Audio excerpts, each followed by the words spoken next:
Kita lagi di Japan Mobility Show 2025 dan kita nemu motor yang familiar. Enggak, ini bukan Honda Spezi. Ini namanya adalah Honda Dio Light. Terus bedanya apa dengan Spezi? Speknya gimana? Yaudah, langsung aja kita bahas.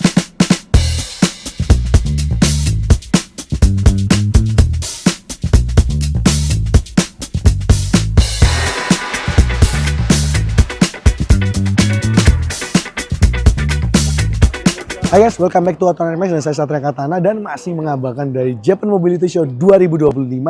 Di sebelah saya ada sebuah Honda Dio Light. Yes, kalau kalian merasa ini motor kayak spacey sebenarnya nggak salah-salah amat karena emang ada salah satu series dari Honda Dio 110 itu yang sebenarnya adalah Honda Spezi. Tapi bedanya Honda Spezi kan di kita udah ya lama ya. Di sini Honda Dio itu kembali lagi hadir dengan nomenklatur baru, bukan Dio 110 lagi tapi Dio Light per tahun 2021. Jadi tahun ini motor ini umurnya udah 4 tahun. Nah yang menarik, sebenarnya kalian sadar gak sih kalau memang motor-motor di Jepang, terutama yang kecil-kecil ya, mayoritas tuh gak diproduksi di Jepang. Contoh nih, ada beberapa kayak katakanlah Yamaha NMAX, itu juga rakitannya rakitan kita di Indonesia ya. Motor ini juga nggak diproduksi di Jepang. Jadi datangnya CBU. Dari mana? Dari Vietnam. Nah, jadi Dio Light ini rakitan Vietnam ya. Sekarang kita mau bahas aja sih desainnya. Dari bagian depan dulu nih. Kalau kalian perhatiin memang shape lampunya, karena dia lampunya masih dibatok ya. Ngingetin kita bener-bener sama si Honda Spezi. Bedanya sekarang kayak dibikin lekukan tarikan gini ya. Tapi balik lagi dia masih belum pakai yang lampu LED reflektor gitu ya. Dia masih ada bolamnya seperti ini. Plus di bagian tamengnya ini dia ada lampu senya dan lagi-lagi dia masih bohlam. Sepertinya ini buat ngakalin cost produksi atau gimana, karena berarti ini motornya kan CBU ya. Harusnya juga motor ini tuh harganya bukan harga yang mahal banget. Harusnya bisa dijangkau oleh orang banyak. Dia ada warna hitam di bagian tengahnya, logo Honda dan juga ada stiker Dio Light-nya seperti ini. Spakbornya dia di bagian bawah seperti ini dengan suspensi dia yang model teleskopik biasa seperti ini, plus dia juga sudah cakram. Nah bannya dia menggunakan ring 14 dengan profil 80/90 R14 ya. Dengan velg itu kayak kipas angin gitu ya. Warnanya kehitaman kayak gitu. Nah di bagian samping ini kalian bisa lihat ya. Motornya balik lagi gak terlalu gede ya. Tapi sayangnya kita gak bisa buka joknya ya. Karena kita penasaran ya. Spezi itu kan terkenal dengan embel-embel helm in. Jadi kita penasaran sebenarnya bagasinya seberapa. Tapi kalau mungkin nanti teman-teman dari videographer bisa dapetin footage dari bagasinya, bisa dimasukin aja. Oke, berikutnya motor ini tuh punya ground clearance minimal 15 cm atau 150 mm dengan tinggi jok itu 795 mm. Jadi kalau kita mau duduk aja seperti ini dengan tinggi saya yang 169 cm, ini mah menapak dengan sempurna. Dan kalau kita duduk kayak gini, kakinya juga enak sudutnya. Ya kayak motor-motor Honda pada umumnya lah ya. Duduknya juga cukup enak, tangannya juga rileks, belakangnya juga rileks. Jadi ini cukup enak ya. Joknya ya warna hitam aja standar kayak begini. Dan kalian lihat di sini nggak ada untuk footpacknya. Footpacknya nggak ada footpacknya. Jadi bisa taruh mana dong? Bentar, ada? Agak ada dong. Agak ada, ini body nih. Body nih. Agak ada footpack. Terus kalau boncengan kakinya ngegantung gitu. Ya, nggak ada footpacknya. Jadi kalau boncengan kakinya, kalau cabai-cabian mah ditaruh di knalpot nggak apa-apa kali lah ya. Tapi bukan cabai-cabian, ya atur sendiri aja. Intinya begitu. Di belakang dia ada behel, warnanya hitam kayak begini ya. Bisa dibantu buat pindah-pindahin motor dan dia tuh kayak ada mounting-mounting di belakangnya, kayaknya dia bisa ditambahin box gitu ya, harusnya. Nah, decknya juga rata, bagian tengahnya. Tapi saya nggak tahu apakah orang Jepang suka bawa galon di tengahnya, itu saya nggak tahu. Yang jelas di sini ada hook buat kalian orang-orang Jepang mau cantol-cantolin gitu ya. Dan untuk kuncinya, ini kelihatan banget dia pasti pakai anak kunci. Karena dia masih pakai yang magnet, buka tutup, masukin anak kunci, dan untuk buka seatnya juga dari sini ya.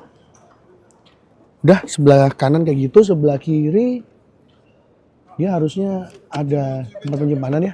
Dan bagusnya tempat penyimpanan itu bisa dipencet gitu buat ngebukanya dan ditutup. Jadi tempat penyimpanan sebelah kiri ini tertutup. Ya stangnya seperti ini ya. Dia sudutnya seperti ini. Jadi lumayan enak. Harusnya cukup enak buat selap-selip ya. Buat nyalain motornya, starternya ada di sini. Di sini ada idling start stopnya. Buat lampu jauh, lampu dekat, klakson. Ini nggak bisa lah, nggak nyala kok. Dan juga lampu seinnya seperti ini. Ya familiar banget sama kita ya. Di sini dikasih tekstur-tekstur kayak gitu, logonya Honda. Dan di speedometernya, benar-benar di sini tengah speedometer doang. Yang atas indikator lampu, injektor, idling start stop dan sebagainya. Kanan dan kirinya ini untuk lampu sen. Dan di sini ada speed nih, yang kita nggak tahu nih buat apa nih speed nih. Ya begitulah, bagian bawah ini harusnya buat indikator BBM-nya, sisa BBM-nya. Dan spionnya seperti ini. Nggak bulat-bulat banget lah, dia masih ada menyiku seperti ini ya. Dan untuk tuas remnya seperti ini, yang sebelah kiri tuas remnya ada buat yang nahan ya. Ini buat nahan rem belakangnya itu bisa dikunci di sini nih. Ini bagian belakangnya dan lampunya full masih bohlam. Bener-bener cost reduction banget ya. Jadi lampu remnya bohlam, sen kanan kirinya juga bohlam.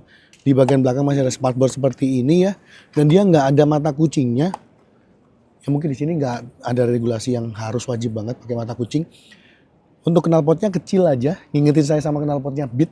Karena balik lagi dia mesinnya cuma 110 cc doang. Ada protektornya, di sebelah kanan juga dia masih ada untuk kipasnya. Dan dia pakai ban yang belakang lebih lebar dikit, 90/90 R14.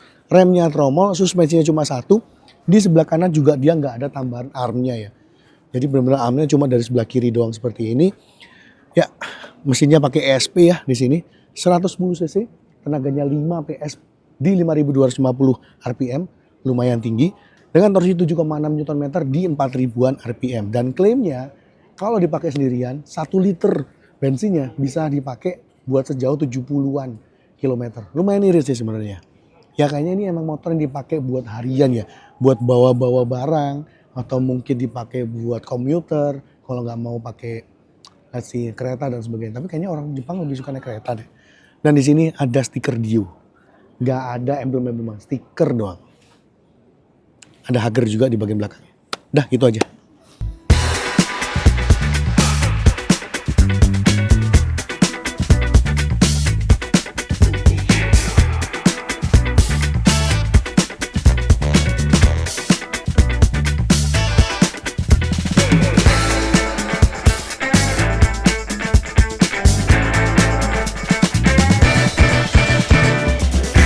Oke, jadi setelah lihat langsung motor ini ya kita nostalgia dikit ya sama Honda Spacie. Dan lihat spesifikasinya apa yang dikasih, sebenarnya sih balik lagi ya, motor ini standar banget. Motor komuter harian aja, nggak yang gimana-gimana banget. Mesinnya juga nggak yang gimana-gimana banget. Fitur-fiturnya juga standar aja semua. Mungkin sekelas Honda Revo lah ya, kalau kita ngomong secara fiturnya. Honda Beat aja kadang mungkin beberapa lebih bagus gitu ya fiturnya, seperti lampu dan sebagainya. Jadi benar-benar ini standar banget dan balik lagi ini rakitan Vietnam, bukan Indonesia. So gimana menurut kalian? Apakah menurut kalian Astra Honda Motor itu harus bawain sepeda-sepeda kayak gini ya, motor-motor matic seperti ini yang mungkin dia body size-nya kecil, tapi mungkin dia bisa muat lebih banyak gitu. Karena Yamaha kan dia punya Frigo ya, tapi kalau kita compare sama Honda, Honda nggak punya. Honda cuma punyanya either itu antara Beat atau langsung naik ke Vario. Tengah-tengahnya cuma Scoopy dan sebagainya.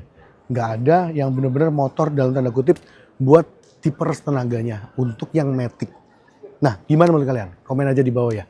Oke, kayaknya itu aja dari Autotronic kali ini. Thank you buat teman-teman yang udah nonton sampai akhir. Kalau kalian suka boleh like, share teman-teman kalian juga, komen juga di bawah, subscribe kalau yang belum, dan juga nyalakan lonceng notifikasinya.